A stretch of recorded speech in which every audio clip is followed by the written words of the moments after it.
কিন্তু একটা দায়ভার আছে সম্পূর্ণ ছয়াগত করার মধ্যে মন্ডলের মধ্যে।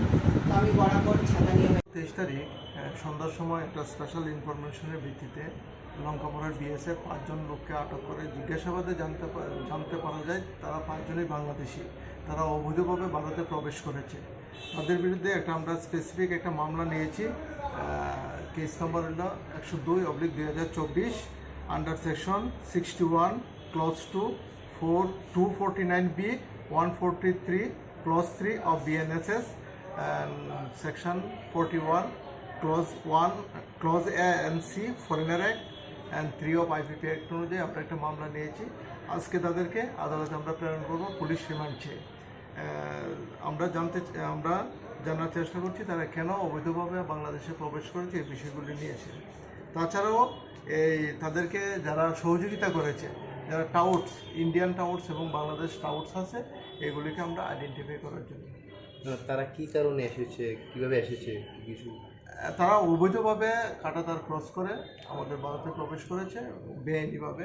এখন পর্যন্ত আমাদের ইনভেস্টিগেশন চলছে, বাকিটা আমরা তদন্তের সাথে। তাদের কাছ থেকে কি পাওয়া গেছে? তাদের কাছ থেকে এখনো কিছু পাওয়া যায়নি, শুধু মোবাইল আমরা তাদের কাছ থেকে পেয়েছি, আর অন্য কিছু পাইনি। তারা বাংলাদেশের কোন জায়গায়? তারা বাংলাদেশের চাপাই নবাবগঞ্জ এলাকায়। নামগুলো? তারা 5 জনের নাম হলো সোহেল রানা, নুরমান আলী, হামিম আলী, লিটন আলী আর সেলিম রিয়াজ।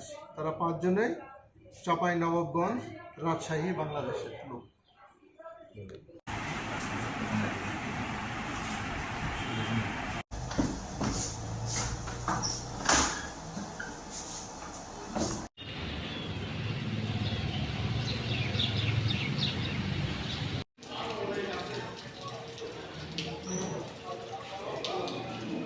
একটা সিক্রেট ইনফরমেশন পাই যে বেরিমোড়ার দিকে একটা অটো দিয়ে সেটা বাংলাদেশে আইতেছে। তখন আমরা খবর পেয়ে সেটা তাদেরকে ধরি এবং ধরার পরে তাদেরকে জিজ্ঞাসা করলে তারা কোনো পাসপোর্ট বা কোনো ডকুমেন্ট দেখাতে পারে না। তখন তাদেরকে আমরা ডিটেন করি। তারা পুরো 7 জন বাংলাদেশি এবং একজন ইন্ডিয়ান যে টাউট অর্থাৎ মানব পাচারকারী অটো গাড়ি দিয়ে নিয়ে যাচ্ছিল, তাকে সকলকে আমরা ধরি এবং ধরে লেপুঙ্গা থানাতে নিয়ে আসি এবং তাদের বিরুদ্ধে স্পেসিফিক কেস হবে এবং কোর্টে তাদেরকে ফরওয়ার্ড করা হবে।